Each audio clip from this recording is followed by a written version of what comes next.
बिस्मिल्लाहिर्रहमानिर्रहीम। शुरू अल्लाह के नाम से जो बड़ा मेहरबान नहायत रहम करने वाला है। अस्सलामु अलैकुम नाज़रीन, welcome to my YouTube channel Hadiya voice के साथ।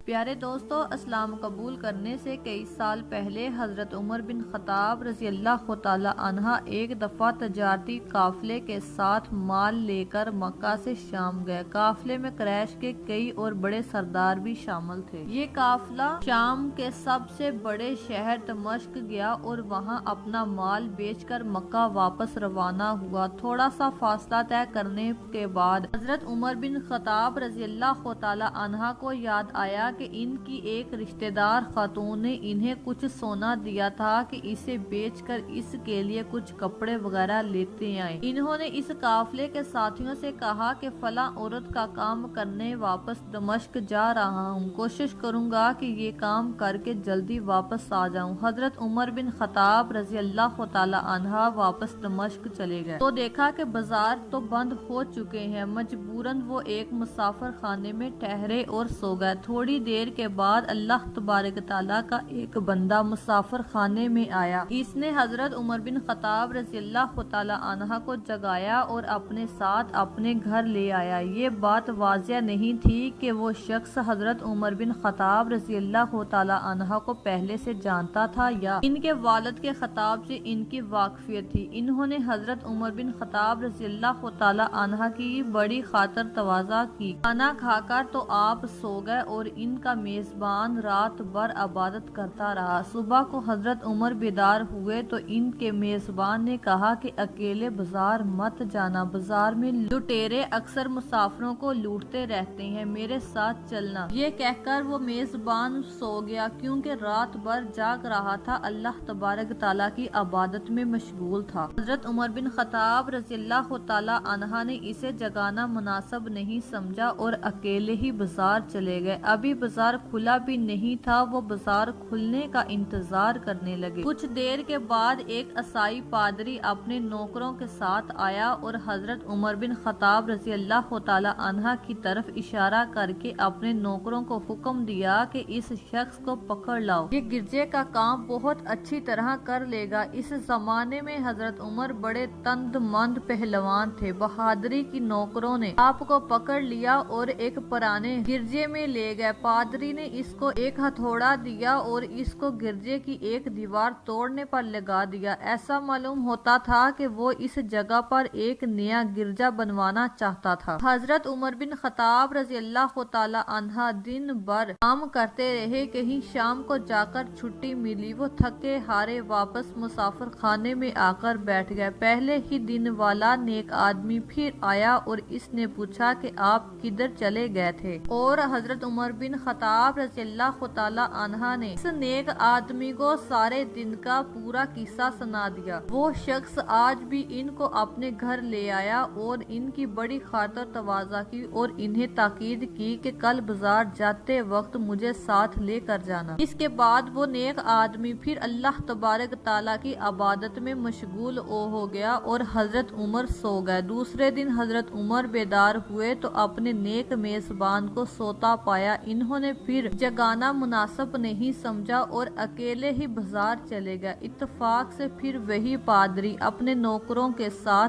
आया और हजरत उमर बिन ख़त्ताब रज़ी अल्लाह तआला अन्हा को पकड़कर साथ ले गया। हजरत उमर को बहुत गुस्सा तो आया, लेकिन क्या करते, गैर मुल्क में वो अकेले थे और कोई हथियार भी नहीं था। दूसरी तरफ पादरी के साथ 8 नौकर थे और वो सब नौकर हथियार बंद थे। पहले दिन की तरह हजरत उमर बिन ख़त्ताब रज़ी अल्लाह तआला अन्हा हथौड़े के साथ गुर्जे की दीवार तोड़ते रहे। जब धूप तेज हुई तो पादरी और इसके नौकर इन्हें काम में मशगूल देखकर चले गए और हजरत उमर बिन ख़त्ताब रज़ी अल्लाह तआला अन्हा दीवार के साए में दम लेने के लिए बैठ गए। इतने में वो पादरी घोड़े पर सवार चुपके से आया और हजरत उमर बिन ख़त्ताब रज़ी अल्लाह तआला अन्हा के सर पर ज़रब लगाई और कहा कि हम सब घर गए तो तूने काम ही ही छोड़ दिया। अब हजरत उमर बिन खत्ताब रज़ी अल्लाह तआला अन्हा को सब्र की तनहा न रही। इन्होंने इधर उधर नजर दौड़ाई, हर तरफ सन्नाटा था। इन्होंने पादरी को घोड़े से खींचकर नीचे कर लिया और इनके सर पर हथौड़ा मारना शुरू कर दिया। वो बहुत चीखा चिल्लाया, लेकिन इसकी मदद को कोई नहीं आया। हजरत उमर बिन खत्ताब ने टूटी हुई दीवार का एक भारी पत्थर उठाकर इसके सर पर दे मारा। वो पहले ही जख्मी था, अब इसने दम ही दे दिया। इसको मरते देखकर हजरत उमर बिन खत्ताब रज़ी अल्लाह तआला अन्हा तेजी से भाग खड़े हुए और वो जिस रास्ते से दमिश्क आए थे वो रास्ता छोड़कर एक दूसरे रास्ते पर चल पड़े। शहर से काफी दूर इन्हें एक खच्चर पर सवार रूमी मिला जो रूम से ताल्लुक रखता था। वो इनके साथ चलने लगे और कुछ बातें करने लगा और ना वो इनकी जबान समझता था, ना इसने यकयका अपनी तलवार पर हाथ डाला। हजरत उमर बिन खत्ताब रज़ी अल्लाह तआला अन्हा समझ गए कि वो इन पर वार करना चाहता है। इन्होंने फौरन ही खच्चर से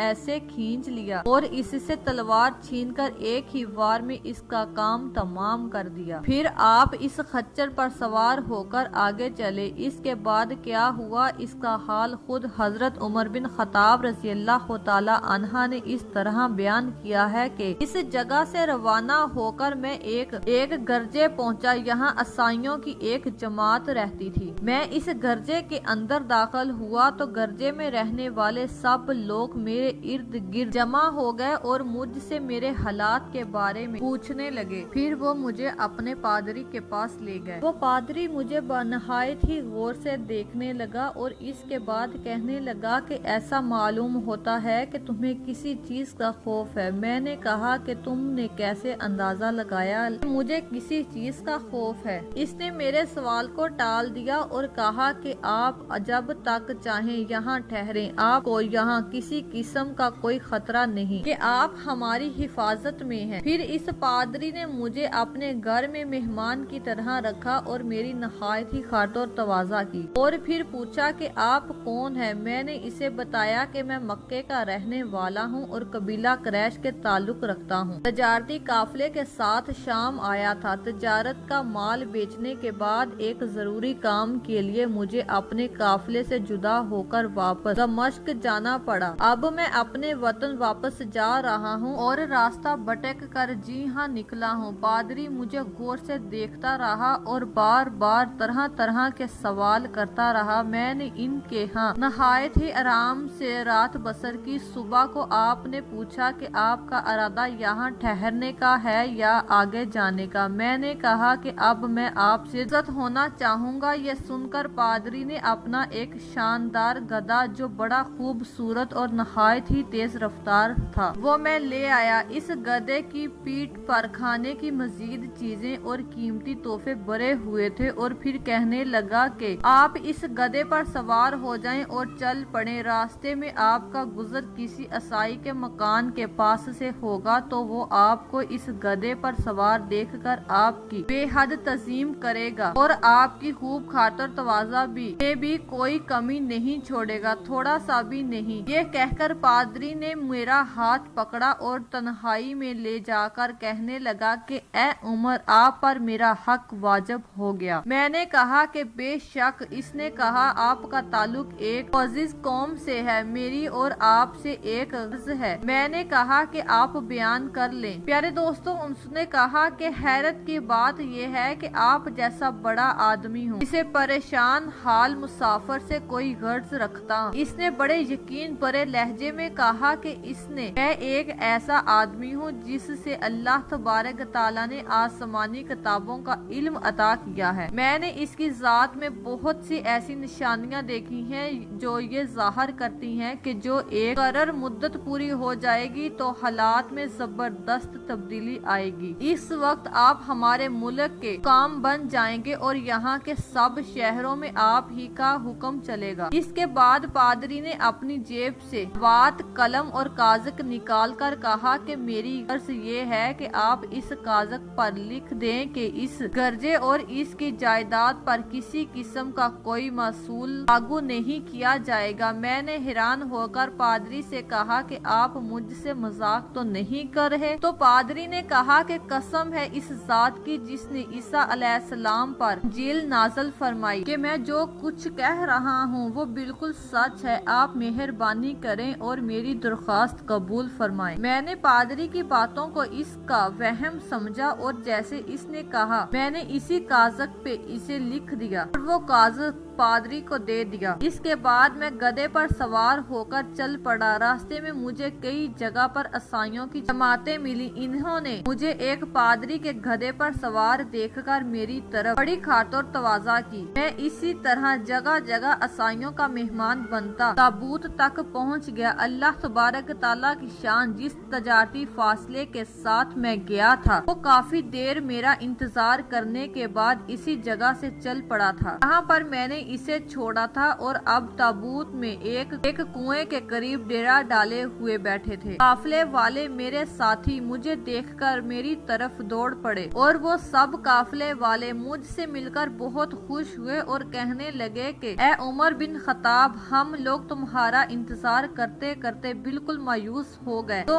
ہم نے اس مقام کو کوچ کر دیا یہاں سے تم واپس دمشق گئے تھے، مگر تمہارے بارے میں ہم سخت پریشان تھے۔ یہ تو بتاؤ کہ اتنے دن تم کہاں رہے؟ میں نے وہ تمام حالات بیان کیے جو میرے ساتھ پیش آئے، لیکن اس پادری سے جو میری گفتگو تنہائی میں ہوئی وہ بالکل ظاہر نہیں کی، کیونکہ میں پادری کی اس باتوں کو اس کا وہم سمجھتا تھا اور اس کے عقیدے کی کمزوری سمجھتا تھا۔ قریش کے ایک سردار ابو سفیان بھی اس قافلے میں شامل تھے۔ انہوں نے مجھے اس شاندار گدھے پر سوار دیکھ کر کہا، ارے تم لوگ اس نوجوان کی اقبال مندی کو تو دیکھو کہ اسے کسی ایسے میدان میں چھوڑ دیا جائے یہاں نہ پانی ہو نہ سبزہ، پھر بھی اسے رزق مل جائے گا۔ پیارے دوستو، رخصت کرتے وقت مجھ سے کہا تھا کہ جب میں اپنے ساتھیوں کے پاس پہنچوں گدھے کی ضرورت نہ رہے تو پھر اس کی رسی کو مضبوطی سے باندھ کر گدھے کو اس جگہ پر چھوڑ دو، لہٰذا میں نے ایسا ہی کیا۔ یہ دیکھ کر ابو سفیان بولے کہ ارے میں نے کیا کر دیا؟ گدھے کو ایسی جگہ پہ چھوڑ دیا جہاں پر چور چرکی اور درندے اکثر گزرتے رہتے ہیں۔ میں نے کہا کہ اس کے مالک نے مجھے عصائی کرنے کی ہدایت کی تھی، وہ اس کی عادتوں سے زیادہ واقف ہے۔ پیارے دوستو، اب وہ جگہ گدھے والے کنویں کے نام سے مشہور ہے۔ وہاں سے روانہ ہو کر ہمارا قافلہ مکہ پہنچا۔ میری اور پادری کے درمیان جو گفتگو ہوئی تھی وہ مجھے لائے نہیں بھولتی تھی۔ پہلے تو کئی دن تک میں نے اسے اپنے دل میں ہی رکھا، پھر مجھ سے ضبط نہیں ہوا اور میں یہ راز میں نے اپنے رشتہ دار خاتون کے سامنے ظاہر کیا جس نے مجھے سونا دیا تھا۔ وہ بڑی عقل مند خاتون تھی۔ اس عورت نے مجھ سے کہا کہ ابن خطاب، میں تمہارے بچپن ہی سے تم سے اچھی نشانیاں دیکھ رہی ہوں۔ جب تم بہت چھوٹے تھے تو میں نے ایک دفعہ خواب میں دیکھا کہ تم لمبے ہوتے جا رہے ہو اور تمہارا قد اتنا لمبا ہو گیا ہے کہ اس نے آسمان کو چھو لیا۔ یہ دیکھ کر میں نے خواب میں کہا کہ ارے میرے بچے کی کیا حالت ہو گئی ہے۔ کسی نے کہا کہ یہ لڑکا دنیا اور آخرت میں بلائی پیدا کرنے والا بنے گا۔ جہالت کے زمانے میں اس قسم کی باتوں کا مطلب میرے سمجھ میں نہیں آتا تھا۔ مکہ میں ایک شخص اہل کتاب یعنی یہودی ساری میں سے تھا جو بہت گمنام تھا، عام لوگ تو اس سے واقف بھی نہیں تھے، پھر قریش کے کچھ سردار اسے پہچانتے تھے اور اس انسان کی بہت زیادہ عزت کرتے تھے۔ ایک دن دوپہر کے وقت میں اس کے ہاں گیا اور اس سے جا کر کہا کہ میں آپ سے چند باتیں کرنا چاہتا ہوں اور چاہتا ہوں کہ آپ ان کو اپنے دل میں راز بنا کر رکھیں کہ آپ وہ باتیں کسی کے سامنے بھی ظاہر نہ کریں۔ اس نے ایسا کرنے کا وعدہ تو کیا۔ پھر حضرت عمر خطاب رضی اللہ تعالی عنہ نے اس انسان سے کہا کہ میں نے اپنے سفر کے تمام واقعات اس کے سامنے بیان کر دیے اور اپنے رشتہ دار خاتون کے خواب کا بھی ذکر کیا۔ جب میں نے اپنی گفتگو ختم کر چکا تو اس نے کہا کہ اپنے خطاب جس کو تم نے اپنے مسئول کی معافی کا وعدہ کر دیا ہے وہ اس زمانے میں عیسائیوں کا سب سے بڑا عالم ہے۔ جو کچھ اس نے کہا وہ سب سچ ہے اور جلد ہی وہ سچ تمہارے سامنے آ جائے گا۔ یہاں تک تمہارے رشتہ دار خاتون کے خواب کا تعلق ہے، وہ تو اس سے یہ ظاہر ہوتا ہے کہ مکے میں ایک بہت بڑا انقلاب آئے گا، زمانہ ایک نئی صورت اختیار کرے گا اور آنے والے زمانے کے آسمان اور زمین بدل جائیں گے۔ میں وہاں سے گھر چلا آیا اور اس انسان کی ساری ساری باتیں اپنے دل ہی میں رکھی۔ تھوڑے ہی عرصے کے بعد قریش کی مجلسوں میں آپ صلی اللہ علیہ وآلہ وسلم کا ذکر ہونے لگا۔ یہ لوگ اس بات پر چڑھتے تھے کہ محمد صلی اللہ علیہ وآلہ وسلم اپنے آپ کو اللہ کا رسول کہتا ہے۔ حضرت محمد مصطفیٰ صلی اللہ علیہ وآلہ وسلم سب لوگوں کو بتوں کی پوجا کرنے سے منع کرتے ہیں اور اللہ تبارک تعالیٰ کو ماننے پر زور دیتے ہیں۔ جلد ہی اللہ تبارک تعالیٰ نے اسلام کو ظاہر کر دیا اور مجھے یقین ہو گیا کہ حالات وہی صورت اختیار کر رہے ہیں جس کی طرف آسمانی کتابوں کے عالم شام کے پادری نے اشارہ کیا تھا۔ نبوت کے چھٹے سال حضرت عمر بن خطاب رضی اللہ تعالی عنہ اسلام قبول کر لیا اور رسول اللہ صلی اللہ علیہ وآلہ وسلم کے جانثار ساتھی بن گئے۔ 11 ہجری میں آپ صلی اللہ علیہ وآلہ وسلم نے اس دنیا سے پردہ فرمایا تو حضرت ابو بکر مسلمانوں کے پہلے خلیفہ بنے۔ 13 ہجری میں انہوں نے وفات پائی تو حضرت عمر بن خطاب رضی اللہ تعالی عنہ خلیفہ بنے۔ ان کے سفر نامے کی روایت کرنے والے راوی کا بیان ہے کہ حضرت عمر فاروق اپنی خلافت کے زمانے میں شام تشریف لے گئے تھے تو ایک بہت بوڑھا آدمی جس کے بال برسی کی طرح سفید ہو چکے تھے عیسائیوں کی ایک جماعت کے ساتھ ان کی خدمت میں حاضر ہوا اور عرض کیا کہ امیر المومنین کیا آپ مجھے جانتے ہیں؟ حضرت عمر خطاب رضی اللہ تعالی عنہ نے فرمایا کہ اگر آپ شام کے فلاں نگر کے پادری ہیں تو میں آپ کو پہچانتا ہوں۔ اس بوڑھے آدمی نے کہا کہ جی ہاں میں وہی پادری ہوں۔ حضرت عمر فاروق رضی اللہ تعالی عنہ نے فرمایا کہ میں نے آپ سے لکھ کر جو عہد کیا تھا وہ آج بھی قائم ہے۔ اللہ تبارک تعالیٰ نے اپنے رسول صلی اللہ علیہ وآلہ وسلم کے ذریعے ہمیں عزت بخشی۔ انہوں نے ہمیں اللہ تبارک تعالیٰ کی پسندیدہ دین اسلام کی طرف دعوت دی اور ہم نے یہ قبول کی۔ آپ ہی نے مجھے ان باتوں سے آگاہ کیا تھا۔ اب آپ کو کون سی چیز اسلام سے قبول کرنے سے روک رہی ہے؟ تو حضرت عمر کی باتیں سن کر اسی وقت اپنے ساتھیوں سمیت کلمہ پڑھ کر اسلام کی دعوت حاصل کر لی۔ پیارے دوستو، اللہ تبارک تعالی ہم سب کو قلب سلیم عطا فرمائے اور قرآن اور حدیث پر چلنے کی توفیق عطا فرمائے، آمین۔ ناظرین، امید ہے کہ آپ سب کو ہماری آج کی ویڈیو پسند آئی ہوگی۔ اگر آپ کو ہماری ویڈیو پسند آئی ہو تو ہماری ویڈیو کو لائک اور شیئر ضرور کیجیے گا۔ اس طرح کی ہماری ویڈیو دیکھنے کے لیے ہمارے چینل کو ضرور سبسکرائب کریں۔ شکریہ۔